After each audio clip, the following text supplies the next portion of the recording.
다음 달 2006년생 선천적 복수 국적자들에 대한 국적 이탈 신고가 마감됩니다. 지난 한 해 LA시의 절도를 포함한 재산 범죄가 증가한 것으로 나타났습니다.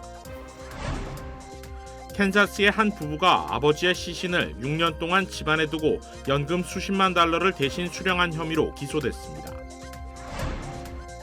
미국의 명문 대학들이 입학 사정 과정에서 지원자들의 경제적 능력을 고려하지 않는다는 약속을 지키지 않았다는 이유로 거액의 합의금을 내기로 했습니다. 미국에 유학 중인 학생들의 한국 내 부모나 가족들에게 자녀를 납치했다는 거짓 보이스피싱 사건이 기승을 부리고 있습니다.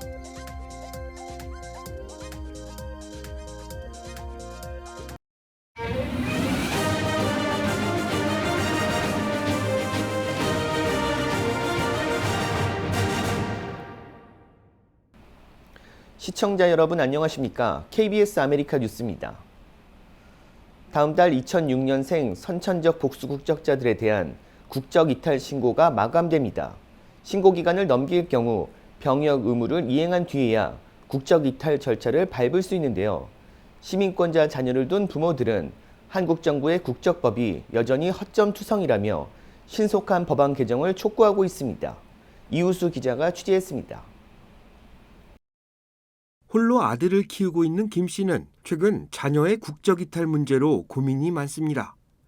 시민권자 배우자와 혼인한 상태에서 출산한 아들의 국적 이탈 시점이 다가오고 있는데 혼인신고는 물론 자녀의 출생신고를 하지 않은 상태에서 배우자와 헤어졌던 겁니다. 준비 과정에서 안게 이제 이중 국적이 되면은 갈 수 없다는 얘기를 들었어요. 저는 지금 이혼한 상태인데 전 남편하고 혼인신고도 안 돼 있고 어떻게 해야 될지 시간이 오래 걸린다고 하는데 애가 그런 상황 말도 안 되는 법 때문에 원하는 대학을 못 가게 될까 봐 걱정도 많고. 김 씨는 헤어진 배우자가 이미 다른 배우자와 새 가정을 꾸렸다고 전했습니다. 한국 정부가 권고하는 절차를 따른다면 두 사람 사이에서 출산한 아들의 국적 이탈을 위해 전 배우자가 새로 맞이한 배우자와 이혼하고 다시 헤어졌던 김 씨와 혼인신고 절차를 밟아야 합니다. 자녀의 국적 이탈 절차를 밟기 위해 출생신고서가 필요한데 두 사람의 혼인신고가 이루어지지 않은 상태에서 이를 발급받기 어렵기 때문입니다. 이에 LA 총영사관은 아직까지 법 개정이 이루어지지 않은 상황이라며 여전히 부모들의 주의가 필요하다고 밝혔습니다. 혼인신고라든지 기타 필요한 신고들의 절차를 정상적으로 진행해 주시는 것이 굉장히 중요하다고 생각합니다. 국적이탈 신고 절차를 밟기 위해서는 부모의 혼인신고 그리고 자녀에 대한 출생신고 절차가 우선시 이루어져야 합니다. 해당 절차에는 수개월 이상이 소요될 수 있어 자녀의 국적 이탈을 희망할 경우 부모가 서둘러야 합니다. 너무 어렵게 생각하지 마시고 좀 시간적 여유를 가지고 진행을 하시면 좋을 것 같습니다. 다음 달 말에는 2006년생 남성의 국적 이탈 신고가 마감됩니다. 이 기간 동안 신고를 마무리 짓지 못할 경우 시민권자 자녀가 병역 의무를 이행한 뒤에야 복수 국적 포기가 가능해집니다. KBS 뉴스 이우수입니다. 지난 한 해 LA시의 절도를 포함한 재산 범죄가 증가한 것으로 나타났습니다. 지난해 기승을 부린 일명 떼강도와 더불어 한국차 브랜드를 노린 차량 절도가 늘어난 것이 원인으로 지목됐습니다. 윤범수 기자가 취재했습니다. 마이클 무어 LA 경찰국장은 오늘 지난해 범죄 통계를 발표하는 자리에서 LA시의 강력 범죄가 1년 전보다 3.2% 감소했다고 밝혔습니다. 특히 살인은 1년 전보다 17%가 줄어 뚜렷한 감소 추세를 보였습니다. 그러나 재산상의 범죄는 오히려 늘어났습니다. 1년 전보다 3.5%가 증가했는데 시 전역에 걸쳐 16%나 증가한 각종 소매 범죄가 범죄율을 키웠다는 분석입니다. 실제 지난 한 해 LA시에서는 137건의 집단 떼강도 사건이 발생한 것으로 집계됐고 총기를 동반한 강절도 범죄도 늘어났습니다. But most Angelenos don't feel that way. Today, robberies involving a firearm represent more than 30% of robberies overall in the city of Los Angeles. That number used to be 15 to 20%. 재산 범죄 증가에는 차량 절도가 기승을 부린 것도 원인으로 지적됐습니다. 특히 지난해 한국차 브랜드들을 대상으로 챌린지 영상 등이 확산되며 범죄를 부추긴 것이 실제 영향으로 이어졌다는 분석입니다. Information on this is in 2019, Kia and Hyundai models represented less than 4% of all auto thefts citywide. In 2023, that percentage has grown to just under 30% of all auto thefts. A significant influence in driving up the auto theft rates by 68% in the city of Los Angeles since 2019. 그 밖에 각종 교통사고 관련 범죄도 9년 만에 가장 큰 폭으로 증가했습니다. 뺑소니 사망사고와 음주 사망사고는 각각 23%와 32% 늘어났고 보행자 사망사고도 13% 증가했습니다. LA 경찰국은 늘어난 재산 범죄들에 대한 해법으로 연내 차량 번호판 인식기 설치를 지지하고 있습니다. 한인 존리 시의원이 어제 시 공공안전 소위에 제출한 파일럿 프로그램은 모두 $50만 투입해 경찰 차량과 시내 곳곳 가로등에 기기를 설치하는 내용을 담고 있는데 시행되면 떼강도나 도난 차량, 그 밖에 각종 범죄에 연루된 용의 차량들의 이동 경로를 추적하는 데 큰 도움이 될 것으로 보고 있습니다. LA시는 그 밖에 올해 신임 경찰국장 선임과 경찰 인력 증원을 통한 조직 재정비, 소매절도 전담 수사 강화 등을 통해 지난해 문제로 지적된 범죄 척결에 나선다는 계획입니다. KBS 뉴스 윤범수입니다. 캔자스의 한 부부가 돌아가신 아버지의 시신을 6년 동안 집안에 두고 연금 수십만 달러를 대신 수령한 혐의로 기소됐습니다. 당국은 부부가 아내의 아버지 마이클 캐럴이 사망하자 자신들의 집에 시신을 숨기고 연금 등을 대리 수령해 왔다고 밝혔습니다. 또 마이크가 사용했던 인공 심박 조율기의 디지털 기록을 토대로 숨진 남성은 2016년 81세의 나이로 사망했다고 추정했습니다. 이들 부부는 아버지가 숨진 후 6년 동안 연금을 대신 받아왔으며 그 금액은 총 21만 6천여 달러로 알려졌습니다. 또 마이크의 죽음 이후 이들 부부는 친척이나 지인이 아버지를 찾는 연락이 와도 마이크는 전화를 받지 못하고 방문할 수도 없다고 변명하며 아버지의 계좌로 들어온 연금 등을 출금해 현금화했습니다. 숨진 마이크의 시신은 사위인 커크리터가 2022년 10월 사망 신고를 한 뒤에야 발견됐습니다. 경찰은 마이크가 자연사했다고 판단했습니다. 이들 부부는 오는 2월 2일 캔자스시티에 있는 연방법원에 출석합니다. 캘리포니아주 수감자 한 명에 드는 연간 비용이 13만 달러를 넘는 것으로 나타났습니다. 캘리포니아주 재정문서에 따르면 1인당 수감 비용이 지난 10년간 90% 증가해 역대 최고치인 13만여 달러를 기록했습니다. 캘리포니아 교정재활부에 책정된 예산도 지난 2019년 157억 달러에서 최근 181억 달러로 늘렸습니다. 게빈 뉴섬 캘리포니아 주지사는 최근 교도소 3곳을 폐쇄하고 사립교도소 1곳과 계약을 취소했습니다. 캘리포니아 재무국에 따르면 해당 조치는 6억 6,700만 달러의 예산을 내년에 절약해 줄 것으로 추정됐습니다. 막대한 1인당 수감자 비용의 대부분은 인건비와 운영비용으로 특히 교도소 직원들에 대한 보상과 혜택에 예산이 투입되고 있는 것으로 나타났습니다. 약 2만 6천 명의 교도관이 소속된 캘리포니아주 교정경찰협회는 지난 여름 향후 3년간의 지속적인 3% 임금 인상과 10억 달러 규모의 기타 특혜에 관한 계약을 체결했습니다. 교도소 의사노조도 일반 급여 5.5% 인상과 기타 인센티브를 포함한 2년 계약을 협상했습니다. 뉴섬 주지사는 3년 동안 총 2억 3,400만 달러의 비용이 소요될 것으로 보고 있습니다. 형사사법분석가는 수감자 1인당 지출에는 식품과 의복 등이 9%를 차지하고 91%는 직원급여, 시설 유지비 등 고정비용에서 발생하고 있고 특히 교정부서 직원에 대한 보상이 2010년에서 2019년 사이 11만 달러에서 15만 8천 달러로 증가해 인플레이션의 3배 수준이라고 지적했습니다. 반면 교도소 인력 옹호자들은 직업이 위험하고 어렵기 때문에 높은 보상과 혜택이 보장돼야 한다고 주장하고 있습니다. 미국의 명문대들이 입학 사정 과정에서 지원자들의 경제적 능력을 고려하지 않는다는 약속을 지키지 않았다는 이유로 거액의 합의금을 내기로 했습니다. 오늘 예일과 콜럼비아, 브라운, 듀크, 에모리대 등 5개 대학이 집단 소송 원고들에게 모두 1억 450만 달러를 지불하기로 합의했습니다. 이들 대학이 집단 소송에 휘말린 것은 장학금 입학 제도 때문입니다. 집단 소송 원고들은 대학들은 학비를 낼 능력이 있는지 합격 여부에 영향을 미치지 않는다고 선전하지만 이는 현실과 다르다는 것입니다. 만약 대학이 학생의 경제적인 능력을 입학 과정에서 고려한다면 미 연방법 위반입니다. 이에 따라 미국의 한 대학 단체는 합의금을 내기로 한 5개 대학을 포함해 코넬과 MIT 공대, 조지타운, 유펜 등 모두 17개 대학을 상대로 소송을 제기했습니다. 대학 측이 경제적인 사정을 고려해 신입생을 선발한 결과 학생들이 더 저렴하게 교육받을 수 있는 기회가 사라졌다는 것이 원고 측의 주장이었습니다. 다만 이번에 합의금을 내기로 한 대학들은 불법은 없었다는 주장을 고수하고 있습니다.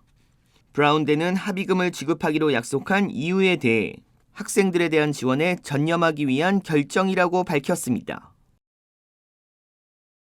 미국에 유학 중인 학생들의 한국 내 부모나 가족들에게 자녀를 납치했다는 거짓 보이스피싱 사기 사건이 기승을 부리고 있습니다. KBTV 김은지 기자가 보도합니다. 뉴욕 지역 대학교 3학년에 재학 중인 딸을 두고 있는 한국의 B씨는 한 남성으로부터 딸을 납치했으니 당장 2만 달러를 지정된 계좌로 송금하라는 협박을 받았습니다. 특히 이 남성은 다급한 목소리로 엄마 무서워라고 비명을 외치는 여자의 울음소리를 들려주며 공포감을 조성했습니다. 경찰이나 주변에 이 사실을 알리면 딸을 해치겠다는 협박에 B씨는 딸이 실제로 납치됐다고 생각해 사기범의 지시에 따라 95만 원씩 지정된 계좌로 송금했으나 5번째부터는 송금 정지가 돼 더 이상 송금하지 못했습니다. 보이스피싱 사기범들은 다른 계좌를 알려주겠다며 시간을 끌다가 더 이상 송금을 받을 수 없게 되자 딸은 해치지 않고 돌려보내겠다고 하면서 연락을 끊었습니다. 결국 B씨는 이후 뉴욕 총영사관의 도움으로 첫 협박 전화를 받은 지 거의 8시간이 지난 후에야 딸이 무사한 것을 확인할 수 있었는데 당시 B씨의 딸은 미국이 밤 시간이어서 자신의 아파트에서 막 잠에서 깨 전화를 받은 상태였다고 총영사관 측은 전했습니다. 최근 워싱턴주 시애틀로 딸을 조기 유학 보낸 김씨 역시 시애틀에 있는 딸의 이름으로 카카오톡에 보이스톡이 걸려와 받았는데 전화기 너머로 여자아이의 흐느끼는 소리가 들렸고 딸을 납치했으니 돈을 송금하라고 협박하는 전화를 받았다고 밝혔습니다. 김 씨는 즉시 딸에게 전화를 했는데 연락이 닿지 않자 경찰서와 외교부 영사콜센터에 딸의 신변 확인을 요청했고 다행히 2시간여 만에 LA 총영사관이 김 씨의 딸과 연락을 취했다는 말을 듣고 이를 한국의 부모에게 전했습니다. 이 같은 보이스피싱 사기는 최근 1, 2년 새 유학생 학부모들 사이에서 빈번하게 벌어지는 보이스피싱의 대표적 유형으로 꼽히고 있습니다. 유학생 자녀의 이름으로 카카오톡 전화가 걸려오는 데다 전화의 감도가 떨어져 자식으로 착각하기 쉽기 때문입니다. 유학생 보이스피싱 대처 방안으로는 가까운 친구, 기숙사 관리자, 교회 관계자 등 다수의 연락처를 확보하고 딸의 이름과 다니는 학교 등 개인정보를 알아두는 것이 좋습니다. 또 발신 전화번호는 조작이 가능함에 유의하고 돈을 요구하더라도 당황하지 말고 상황을 확인할 것과 돈을 송금한 경우 신속히 지급정지 요청할 것 등이 권고되고 있습니다. KBTV 뉴스 김은지입니다. 보잉이 제작한 여객기에서 이번에는 이륙 준비를 하다가 바퀴가 빠지는 사고가 일어났습니다. 미 항공사 델타 항공편이 지난 20일 애틀란타에서 이륙 준비 중 앞바퀴가 떨어져 나갔습니다. 이 여객기는 보잉 757 기종으로 당시 170명 넘는 승객이 타고 있었습니다. 보잉 737 맥스9 기종은 지난 5일 비행 중 도어 플러그가 떨어져 나가는 사고가 발생했고 이어 17일에는 토니 블링컨 국무장관이 타려던 보잉 737 공군기도 결함이 확인됐습니다. 그 다음 날인 18일에는 아틀라스 항공의 보잉 7478 화물기가 이륙 후 엔진에 불이 나 비상 착륙했습니다. 다행히 모든 사고에서 다친 사람은 없었지만 논란이 확산되자 데이브 카론 보잉 최고 경영자가 오늘 의회에서 의원들을 만나 보잉 737 맥스9 여객기의 안전성에 대해 논의했습니다. Constructive, shared everything I could. understands the gravity of the situation. So we're going to make sure that we convey our message and all the work that we're doing in our faith, in our people, and our airplanes. 사고를 조사하고 있는 연방항공청은 보잉의 다른 기종으로 조사를 확대할 가능성을 시사했습니다. 연방항공청은 보잉이 수많은 항공기를 만들고 있어 맥스 기종은 물론 다른 곳에서도 문제가 있는지 체계적으로 살펴볼 것이라며 문제가 발견될 경우 방향이 정해질 것이라고 설명했습니다. 앞서 21일 연방항공청은 보잉의 구형 모델인 보잉 737-900ER 여객기의 도어 플러그에 대한 안전 점검을 권고한 바 있습니다. K-스테의 CSU 교직원들이 급여 인상 등을 요구하며 시작한 파업이 하루 만에 종료됐습니다. CSU 계열 23개 캠퍼스에 소속된 교수, 강사, 상담사 등 2만 9천 명의 교직원이 속해 있는 캘리포니아주 교직원협회는 CSU 학교 측과 잠정 합의를 이루면서 5일간 예정됐던 파업을 끝내기로 했다고 밝혔습니다. 노조 측은 12% 임금 인상에 육아휴직 개선, 업무 지원 등을 요구해왔습니다. 이에 CSU 측은 교직원들의 지난해 7월 1일부터의 월급에 5% 인상한 급여를 소급 적용하고 오는 7월 1일부터 추가로 5% 인상하기로 했고 유급 육아휴직은 6주에서 10주로 연장한다는 내용을 잠정 합의안에 담았습니다. CSU 측은 잠정 합의에 도달할 수 있어 감사하다며 이번 합의를 계기로 교직원들의 권리가 보장되고 학생 중심의 교육이 이루어지길 바란다고 밝혔습니다. 트럼프 전 대통령의 뉴햄프셔 승리로 대세론이 확고해지고 있는 가운데 바이든 대통령과의 전현직 대통령 맞대결도 조기에 결정될 거란 전망이 나오고 있습니다. 이정민 기자입니다. 또다시 트럼프 전 대통령의 승리였습니다. 공화당 대선 후보 두 번째 경선지 뉴햄프셔에서 10%포인트가 넘는 득표 차이로 니키 헤일리 전 유엔 대사를 눌렀습니다. And just a little note to Nikki. She's not going to win. She's not going to win. 공화당 투표자 74%의 압도적 지지를 받으며 무당층 득표에서 선전한 헤일리 후보를 비교적 쉽게 따돌렸습니다. 경제와 이민 문제를 중시하는 보수층의 압도적 지지가 뒤따른 결과입니다. 지난주 아이오와에 이어 공화당 경선 사상 유례없는 초반 2연승을 달성하며 트럼프 대세로는 확고해지는 분위기입니다. 맞대결 상대 헤일리 후보는 사퇴 없이 다음 달 24일 자신의 정치적 고향 사우스캐롤라이나에서 반전을 노리겠다고 말했습니다. This race is far from over. There are dozens of states left to go. 다만 이 지역에서 헤일리 후보의 여론조사 지지율은 트럼프 후보의 약 30%포인트나 뒤처지는 상태입니다. 뉴햄프셔에서는 민주당 경선도 동시에 치러졌습니다.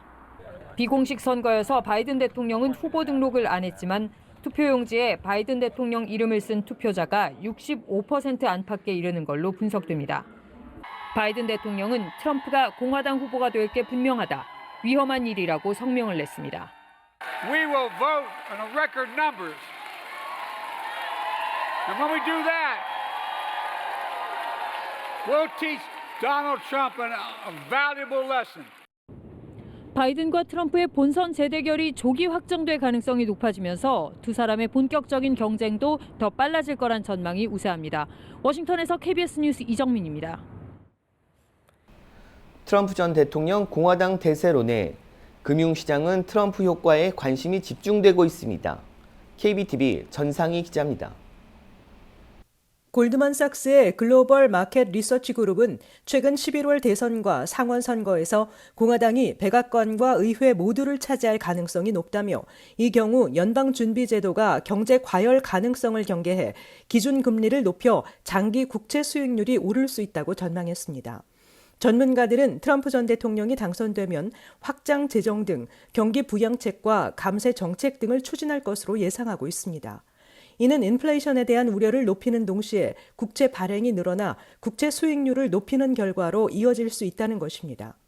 국채 수익률이 오르면 통상 달러 가치가 상승하는데 특히 트럼프 전 대통령이 미국 산업을 보호하기 위해 수입 관세를 강화하는 것도 강달러의 요인입니다. 수입을 억제할 경우 달러의 외부 유출이 줄면서 해외의 달러 공급이 감소하고 미국 수출국들의 성장률이 약화될 수밖에 없기 때문입니다. 도이체방크의 전략가 앨런 러스키는 트럼프 효과는 유로나 위안화, 멕시코 페소화 등에 부정적인 영향을 미치기 때문에 기본적으로 달러 가치가 오르는 방향으로 갈 것이라고 분석했습니다. 실제로 지난해 반등했던 페소화는 트럼프 전 대통령의 아이오와주 경선 승리 이후 약 2% 하락했으며 트럼프 전 대통령의 승리 가능성이 높아질수록 위안화 역시 추가 압박에 직면할 수 있습니다. 파이낸셜 타임즈는 트럼프 전 대통령은 모든 수입품에 대해 10%의 관세를 부과하려 하지만 국내외에 거센 저항에 부딪힐 것이라며 미국 내 제조업을 부활시키기 위한 더 손쉬운 방법은 약달러이기 때문에 관세 대신 환율에 더 초점을 둘 수도 있다고 진단했습니다. KBTV 뉴스 전상입니다. 우크라이나 전쟁포로 65명을 태운 러시아 군 수송기가 추락해 전원 숨졌습니다. 안다영 기자가 보도합니다. 하늘에서 검은 비행 물체가 추락합니다. 잠시 후 거대한 화염이 피어오르며 폭발음이 들립니다. 현지 시간 24일 오전 11시쯤 러시아 국경지대 벨고로드에서 러시아 군 수송기 한 대가 추락했습니다. 수송기에는 포로 교환을 위해 이송 중이던 우크라이나 병사 65명을 비롯해 러시아인 승무원 등 74명이 탑승하고 있었는데 모두 숨졌습니다. 우크라이나군은 사고 발생 약 8시간 만에 성명을 내고 당시 러시아 군 수송기에 무엇이 실려 있었는지 신뢰할 만한 정보가 없다고 밝혔습니다. 벨고로드 상공을 향해 미사일을 발사했는지 여부는 명확히 부인하지 않았습니다.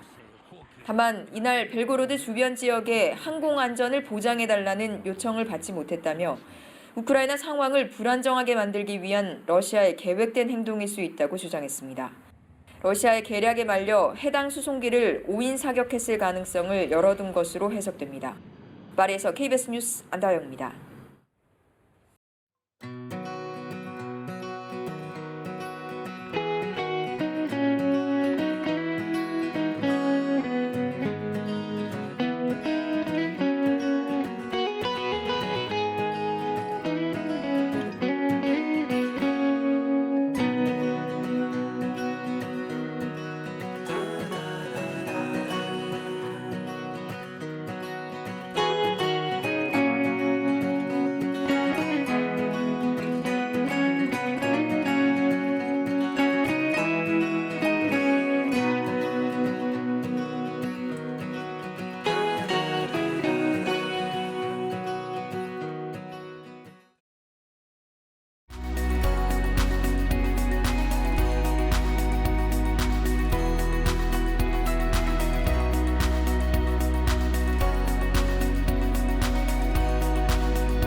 KBS 아메리카 뉴스 마칩니다.